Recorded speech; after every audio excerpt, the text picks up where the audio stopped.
brutally attacked ICE and Border Patrol agents as well as Los Angeles police officers. These criminals injured police, threw rocks at police cars and officers, burned vehicles, shut down freeways, and lobbed Molotov cocktails, all because the Trump administration was removing violent criminal illegal aliens from the city. These attacks were aimed not just at law enforcement, but at American culture and society itself.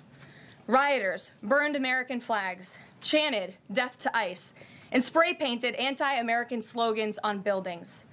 But President Trump will never allow mob rule to prevail in America. The most basic duty of government is to preserve law and order, and this administration embraces that sacred responsibility. Democrats like Governor Gavin Newsom and Mayor Karen Bass shamefully failed to meet their sworn obligations to their citizens. They didn't have the courage to do the right thing and protect law-abiding Californians from rioters. That's why President Trump deployed the National Guard and mobilized Marines to end the chaos and restore law and order. The mob violence is being stomped out. The criminals responsible will be swiftly brought to justice, and the Trump administration's operations to arrest illegal aliens are continuing unabated. When the initial immigration enforcement actions took place on June 6th, Mayor Bass took to social media to say she was deeply angered by what has taken place. Mayor Bass then embarked on one of the most outrageous campaign of lies this country has ever seen from an elected official, blaming President Trump and brave law enforcement officers for the violence. She accused heroic American immigration and customs enforcement officers targeting illegal alien murderers, rapists, and pedophiles of, quote, sowing terror in communities and disrupting basic principles of safety in our city. Around the same time, Governor Newsom claimed that immigration enforcement actions were causing chaos. That's how radical Democrats have become. Their opposition to President Trump has forced them to side with illegal alien criminals in their communities and violent rioters and looters over law enforcement officers who are just doing their jobs. Mayor Bass and Governor Newsom fanned the flames and demonized our brave ICE officers. Instead of defending their city and their state, Karen Bass and Gavin Newsom claimed that in order for the riots and the violence to stop, ICE needed to leave and immigration raids must end. In other words, the position of the Democrat Party is that the federal government is not allowed to enforce our laws and to arrest and deport illegal alien criminals. They're attempting to use a violent mob as a weapon against their own constituents to prevent the enforcement of immigration law. This is deeply un-American and morally reprehensible. President Trump received a clear mandate from voters to reverse the illegal invasion ushered in by Joe Biden's open border and to end the lawlessness represented by Karen Bass and Gavin Newsom's California. President Trump promised to carry out the largest mass deportation campaign in American history, and left-wing riots will not deter him in that effort. Sanctuary cities and states will no longer be allowed to shield illegal criminals from deportation. Just take a look at some of the illegal monsters who were taken off the streets in Los Angeles in recent days. A Vietnamese national, a known gang member with a conviction for second-degree murder. A Mexican national with convictions for child molestation who was armed with a dangerous weapon and had previous arrests for robbery and domestic violence. A Filipino national with convictions of rape, assault, burglary, and theft. A Mexican national convicted of statutory rape, narcotics violations, and hit and run. A Nicaraguan national with convictions for domestic violence and hit and run, and a previous arrest for willful cruelty to a child. And an illegal alien from Mexico who was arrested after allegedly throwing a Molotov cocktail at law enforcement officers during the Paramount riots on Saturday. He is now being charged with attempted murder. Law-abiding American citizens do not want these public safety threats living in their communities, no matter what Democrats like Karen Bass and Gavin Newsom may claim. And let this be an unequivocal message to left-wing radicals in other parts of the country who are thinking about copycatting the violence in an effort to stop this administration's mass deportation efforts. You will not succeed. Any lawlessness will only strengthen this president's resolve to defend the majority of Americans who want to live their lives peacefully, free from the fear of violent criminal illegal aliens. As President Trump said, order will be maintained and illegal aliens will be expelled from our country. In economic news, the latest Consumer Price Index inflation report came in today below expectations again. Since President Trump took office, inflation has come in below economics expectations every single month. Core inflation held steady and remains at the lowest level since March of 2021. Wage growth remains strong. The average private sector worker is on track to see their real earnings increase by around $1,200 adjusted for inflation. And prices continue to fall for everyday Americans. Energy prices fell from April to May. Gasoline has fallen each month since President Trump took office, down 12% over the past year. And prices for meat, poultry, eggs, and fish are all down from April to May as well. Under President Trump's strong leadership, America is beating Joe Biden's record-high inflation crisis.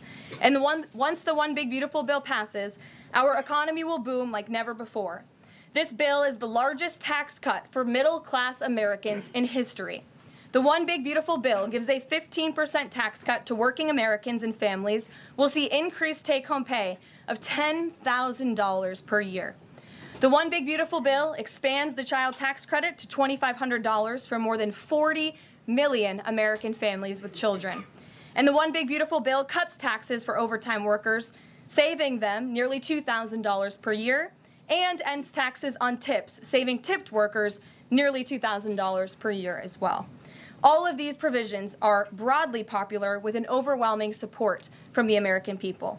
We need Republicans in Congress to finish the job and send the One Big Beautiful Bill back to President Trump's desk for his signature as soon as possible.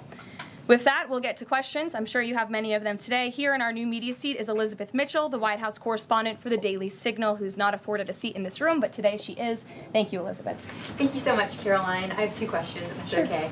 First, a few Republicans on Capitol Hill are suggesting that President Trump scale back deportations, even as ICE is reportedly gearing up for raids in 5 more Democrat-led areas. Would anything dissuade President Trump, and would he consider sending in Marines if anti-ICE violence occurs in these cities? Well, I think I may have just answered both of your questions with my opening monologue. The Trump administration is going to continue the mass deportation effort that the president promised the American public. Many of you were at those rallies in cities and communities across the country when the president spoke about his commitment to removing violent illegal criminals and anyone who has broken our nation's immigration laws from American communities. And God bless our ICE and Border Patrol who are working hard on that effort. This administration is going to continue that. And it's part of the reason we do need the One Big Beautiful Bill to pass as well, may I add, because the bill provides funding to hire more ICE agents and Border Patrol agents, more personnel on the ground to conduct this important public safety work. Thank you. And on another topic, President Trump has indicated that aides to former President Biden who used the auto pen to sign major orders and pardons should be investigated for potential crimes. Does he think that Biden allowing or at least being negligently unaware of this activity was an impeachable offense? I haven't heard the president address whether it's an impeachable offense, but it could perhaps be a criminal offense, especially on behalf of staffers who may have been utilizing the president's signature without his authority or consent. I understand that Republicans on the Hill are moving in the right direction to call attention to this and to bring in some former White House staffers who clearly knew more than they ever shared and never addressed with the American public. And so we look forward to seeing where this investigation continues. And I know the Department of Justice is also looking into the matter as well. Alex, good to see you today. Good to see you, Caroline. Thank you. You mentioned foreign flags being blown during these protests. There are protest activities being organized for this weekend. Part of it are Democrats saying they want to reclaim the American flag. It's also being titled No King's Day. Does the president see himself as a king? And does the White House expect to see American flags being flown during these protests this weekend? The president views himself as the president of the United States of America. This is a constitutional republic, and we want to see all of our citizens be proud of the country in which they are given the privilege and the blessing to live. And I think that those images of foreign flags being waved with, by illegal criminals and by violent rioters in the face of cars blowing up and of flames in the city. I have photos of that here to show you. With this violence and destruction that occurred is an image that Governor Gavin Newsom owns. This is his city, and President Trump saw these images, and he said that is not going to be accepted or tolerated, and hence why he deployed the National Guard and United States Marines who have helped to quell that violence. If I can ask another. Sure. If the president does end up deploying any National Guard members, perhaps Marines, to blue states, would he be in contact with the governors prior to this? Would it be necessary? Well, President Trump was in contact with Governor Gavin Newsom despite some of the claims he's made in the last couple of days. The president called the governor on Friday evening and told him to let law enforcement in California do their jobs. And the Los Angeles Police Department, by the way, are fantastic people. They are trying to do the work that they've so bravely signed up to do, to enforce the law. But they have been kneecapped by incompetent Democrat policies and Democrat politicians who do not allow their local law enforcement to correspond and coordinate with federal immigration authorities. And so the president gave Gavin Newsom a warning and said, get it together. 24 hours later, we saw more images like this. We heard about Border Patrol agents who were being the target of rocks. These illegal criminals were throwing rocks at our Border Patrol and ICE agents, and so the president made the decision to federalize California's National Guard. Stephanie. Thank you. Two questions on the China trade deal, if I may. Sure. First, will the president formally sign the trade deal, and if so, when? Secretary Lutnick sort of alluded to the fact that it might be in a couple of days, but I'm curious if there's anything more specific to read out. Sure. Well, I do have more specifics for you. I spoke to the president about this. He spoke to his trade team, who did a fantastic job negotiating this on behalf of the United States and meeting with their Chinese counterparts. The president is talking to them about the details of it now. But what the president heard, he liked. China has agreed to open their markets to the United States separately of this deal. And when it comes to this deal, we're going back to the terms that were agreed upon in Geneva for the release of some of those critical minerals and the magnets from China to the United States. And we have agreed to fully comply with the Geneva Agreement as well. So the president is reviewing the details of that with his trade team now, and you'll hear more from him, I'm sure. And then the second question, on tariffs, Secretary Lutnick suggested that the tariffs would remain unchanged with China. I'm wondering if there's any room for them to negotiate even lower, or if this is the floor. I won't get ahead of any further negotiations. We're in a great place right now, and I would add that this is the result of a lot of hard work from the president and his team, and the president has a good and respectful relationship with President Xi, and as you know, they had a direct conversation which led to this success that the president announced on Truth Social this morning. JJ. On North Korea, has the president tried to resume dialogue with Kim Jong-un? There's some reporting that the president sent a letter and tried to give it to Kim Jong-un through some North Korean diplomats through the UN, and they declined to take it and send it to Kim Jong-un? The president remains receptive to correspondence with Kim Jong-un, and he'd like to see the progress that was made at that summit in Singapore, which I know you covered in 2018 during his first term. As for specific correspondence, I'll leave that to the president to answer. Sure. Good afternoon. Yeah, thanks. Back to the trade deal negotiations with China.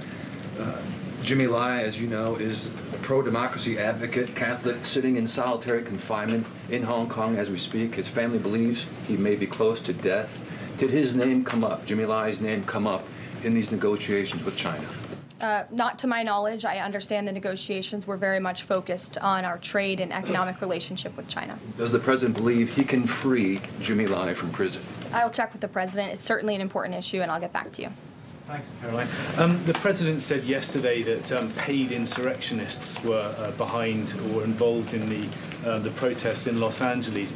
Does the White House have any more details about who they believe is paying these protesters? The president spoke about this last night when he returned from Fort Bragg, because frankly the president has a lot of common sense. And if you look at some of the imagery that we have received from the Department of Homeland Security and ICE and law enforcement who are on the ground, you will see boxes and boxes of very professionalized masks and rioting equipment being dropped off for these protesters. So it's a good question the president is raising, and one we are looking into, about who is funding these insurrectionists and these rioters and these protesters and these illegal criminals. And I have updates for you on the numbers, by the way. Since June 6th, there have been 330 illegal aliens that have been arrested as part of these riots in Los Angeles.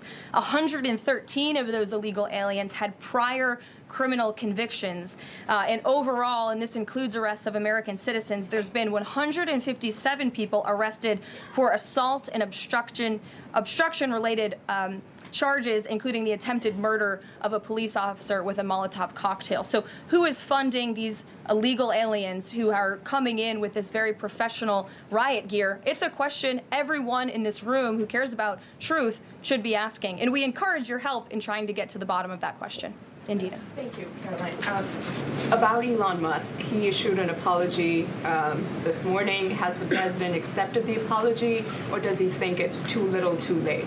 The president acknowledged the statement that Elon put out this morning, and he is appreciative of it, and we are continuing to focus on the business of the American people. And has the administration started a review of Musk's government contracts, something that the president said he's considering? What do you mean by that? Has the administration started a review of the contracts that Musk and his companies currently have? No efforts have been made on that front, as far as I'm aware. Okay. And just one more, if I may, on just everything sort of we've seen so far with the president's response to the LA protests. There is criticism that seems to suggest that the president responded the way he did because it was a deliberate, calculated attempt to sort of shift focus away from his feud with Musk. How would you respond to that? The president responded to the LA riots, condemning the violence from Musk. That's an incredibly disingenuous attack. The president saw images of Border Patrol and ICE agents being hailed with rocks and Molotov cocktails. He saw vehicles being burned to the ground with illegal aliens flying foreign flags, and that's what prompted the president to have this response that has clearly worked, because last night in Los Angeles, you didn't see many of those images. And I would add the governor and the mayor need to actually do more. I know Gavin Newsom had a big address to the nation last night. I guess he thought that's what it was for maybe his future political ambitions, but he spoke a lot of words. We haven't seen action. California has been a mess for years because of the incompetence of Gavin Newsom, so the president was responding to that only. Caitlin. Caroline, two questions for you. Sure. Over the weekend, Secretary Noem sent a memo to the Pentagon asking Secretary Hegseth to have and direct the military that's on the ground in LA to arrest and detain what she said were lawbreakers.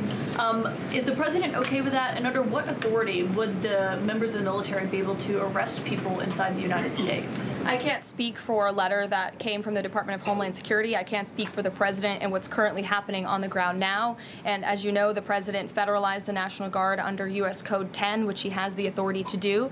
And our United States Marines and the National Guardsmen and women who are on the ground right now are helping to create a peaceful environment for ICE and Border Patrol, who were being, again, hailed with rocks, who were being violently and viciously attacked. They needed reinforcements, and so our United States Marines who are on the ground are providing those reinforcements to ensure the environment is peaceful so that these raids and deportations can continue. But he realizes they can't actually arrest people unless he invokes the Insurrection Act, which, I mean, seemingly was not something that was in Secretary Noem's memo, a clear distinction she did not make there. Again, you're trying to conflate a letter that was sent to the Department of Homeland Security to the president's legal authority. The president understands the legal authority that he invoked, and that's the current situation right now. When it comes to federalizing the National Guard, what is the specific criteria that the president is using for when he's deciding to do that, and in which states? The president was asked and answered this yesterday. He wants to see an end to the chaos and the violence. He doesn't want to see law enforcement officers being attacked. He wants to see peace. He wants law-abiding Californians to be able to bring their kids to school, to be able to go to work without seeing this violence in the streets. That's what the president's hoping for, and that's why he's taken this action.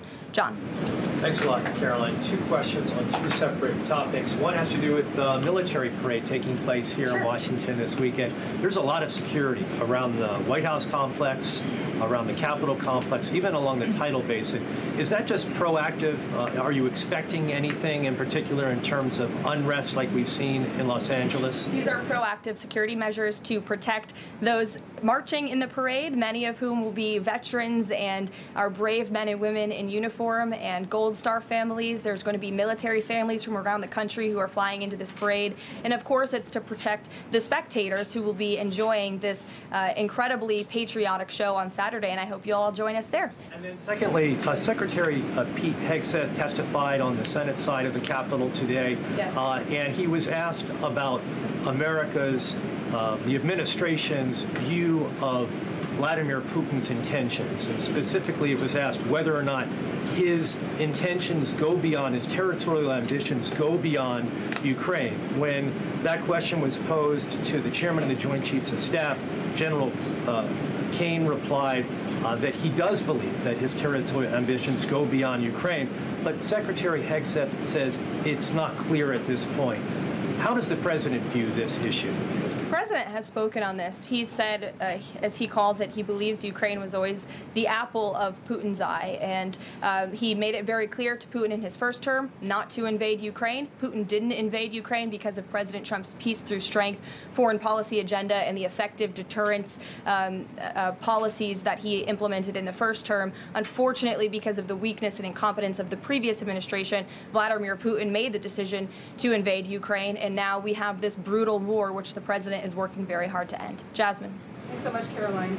The president warned that any protests on Saturday would be met with force. Can you clarify what kind of protest President Trump does support or find acceptable? The president absolutely supports peaceful protests. He supports the First Amendment. He supports the right of Americans to make their voices heard. He does not support violence of any kind. He does not support assaulting law enforcement officers who are simply trying to do their job. It's very clear for the president what he supports and what he does not. Unfortunately for Democrats, that line has not been made clear, and they've allowed this unrest and this violence to continue, and the president has had to step in. One question. So if there were peaceful protests on Saturday for the military parade, President Trump would allow that? Of course the president supports peaceful protests. What a stupid question. Raquel. Thank you so much, Caroline. Raquel, and then I can go to you, Francis. Go. Thank you so much, Caroline. I have two questions. One about Israel. Yesterday, the U.S. ambassador to Israel said the U.S. no longer is pursuing the goal of an independent Palestinian state. Can you confirm that the president is no longer supporting a two-state solution? And is President Trump considering diplomatic action against countries who takes action against Israel during next week UN conference? Right now, the president views the situation in Israel and Gaza as deeply unfortunate and needing to end. And the president is realistic about the current state of affairs in this region of the world. And that's why the president has said the number one focus and priority of the administration is to release all of the hostages from Gaza and to end this conflict as soon as possible. The administration is still pushing very hard for the release of all the hostages. And as for what happens next, clearly Gaza is an uninhabitable place. It needs to be rebuilt with the help of our Arab partners, and the president wants to see that happen as well. Take a couple more. Just one on the G7 engagement. President Trump is traveling there on Sunday. Other presidents beyond the G7 leaders are also going. President Lula from Brazil, President Sheinbaum from Mexico, and President Zelensky from Ukraine are also going. Do you have confirmation if President Trump is meeting any other leaders on the sideline of the G7? Yes. To know about the Lula engagement. I can confirm there will be quite a few bilateral meetings between the president and other foreign leaders. The White House is still working very hard to finalize that schedule, and we will provide that for you as soon as we have it. Great. Thanks, Caroline. Just back to the China trade deal, can you talk about the status of the export controls that the U.S. imposed? Are those no longer being imposed? We are fully complying with the Geneva Agreement. Go ahead. Sure. Thanks, Caroline. One foreign question for you and one domestic. The foreign, the president, of course, has said he would lift sanctions on Syria. Is there an executive order coming along soon to go do that? And is the president planning to try to get involved in any kind of a peace agreement between Israel and Syria that would disengage those two? To the best of my knowledge, the Treasury Department took action after the president made that announcement in Saudi Arabia. Okay. And then on the domestic side, you were just asked about the First Amendment rights issues. In the president's comments yesterday, though, he just said protesters would be strongly dealt with. In your list before, you referred to insurrectionists, rioters, and protesters together. Obviously, they're quite different from your earlier answer. I'm struck by the fact that the president has not at any point said the most important thing here is to protect the First Amendment rights of peaceful protesters. So I'm wondering, where in his hierarchy of interests does he place that? Is the First Amendment protection the most important? Is stopping violence most important? Why is he not out saying all peaceful protesters will be protected? I think two things can be important at the same time. And the president, as I just answered, supports the right of Americans to peacefully protest. He supports the First Amendment. But that is not the majority of the behavior that we have seen taking place in Los Angeles. We have seen mobs of violent rioters and agitators assaulting law enforcement officers, assaulting our federal immigration authorities. And we have seen, as I said, this goes back to what this administration is trying to do and accomplish, and that's enforcing law and order in our nation's communities. And it's removing public safety threats from communities in Los Angeles. You're saying the majority have not been peaceful, the majority have been violent. I just read for you the arrest numbers. We've arrested nearly 400 illegal aliens alone, just illegal aliens who have been arrested in these riots since June 6th, since they began. Thousands of people on the streets. Yeah, and we've had hundreds of people who have assaulted law enforcement officers. Are you saying that that's that's appropriate behavior? No, Are you no, saying I'm not that saying the that at all. president I'm should just take trying action? to figure out. The Democrat governor and the Democrat mayor of Los Angeles have failed their citizens. And the majority of Americans, the majority of Californians, do not want to see law enforcement officers being assaulted in the streets. And thankfully, the president took action and stepped in to protect our federal law enforcement agents, to protect federal buildings, to protect the federal mission of deporting illegal criminals off of our streets. And that mission will continue every day as far as we're concerned. Thank you, guys.